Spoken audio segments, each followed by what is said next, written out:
Hello বন্ধুরা, ভিডিওটা একটু দেখে যাবেন। একটু সবাই লাইক এবং কমেন্টস করা যাবেন আমার এই রান্নাটা কেমন হয়েছে। আজকে পোলাও রান্না করছি। তো প্রথমে তেল দিয়ে আমি এলাচ, দারচিনি, তেজপাতা দিয়ে দিলাম। তারপর পেঁয়াজ কুচি দিলাম। পেঁয়াজ কুচি যেগুলো একটু লাল হলে তখন আমি দিয়ে দিচ্ছি গাজর।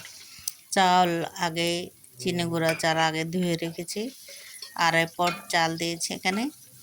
তারপর গাজরগুলো একটু নেড়ে চেড়ে এবার আমি চালগুলো এখানে দিয়ে দিব। চালগুলো চালগুলো কিছুক্ষণ ভেজে নিব। দেখেন কিছুক্ষণ ভাজা হয়ে গেলে এবার আমি দিয়ে দিব এখানে আদা বাটা। আপনারা গাজর দিলেও পারেন, না দিলেও পারেন, দিলে একটু সুন্দর লাগে দেখতে, তাই দিয়েছি। অন্য সময় আসলে দিই না, মাঝে মাঝে দিই না, মাঝে মাঝে দিই। তারপর দিয়ে দিলাম লবণ এবং ভাজা হয়ে গেলে আমি এখানে পরিমাণ মতো পানি দিয়ে দিচ্ছি। 5 পট পানি দিয়েছি, গরম পানি। তারপর কাঁচা লঙ্কা দিয়ে দিয়েছি। এবারে আমি অল্প আঁচে ঢেকে রাখবো। ঢেকে রাখার পরে কিছুক্ষণ পরে হয়ে যাবে পোলাও, আসলে বেশিক্ষণ লাগে না।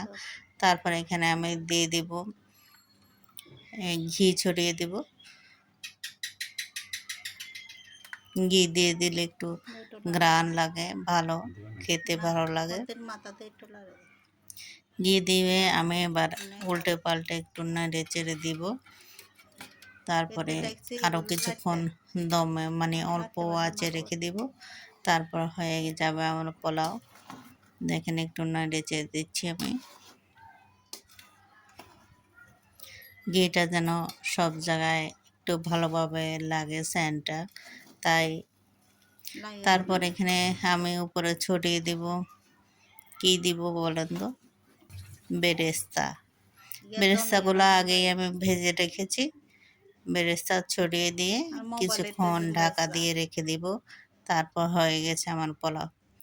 এখন বলেন কেমন হয়েছে। আপনারা সবাই লাইক, কমেন্টস এবং শেয়ার করবেন। সবাইকে অনেক ধন্যবাদ। ভিডিওটা দেখার জন্য অনেক ধন্যবাদ।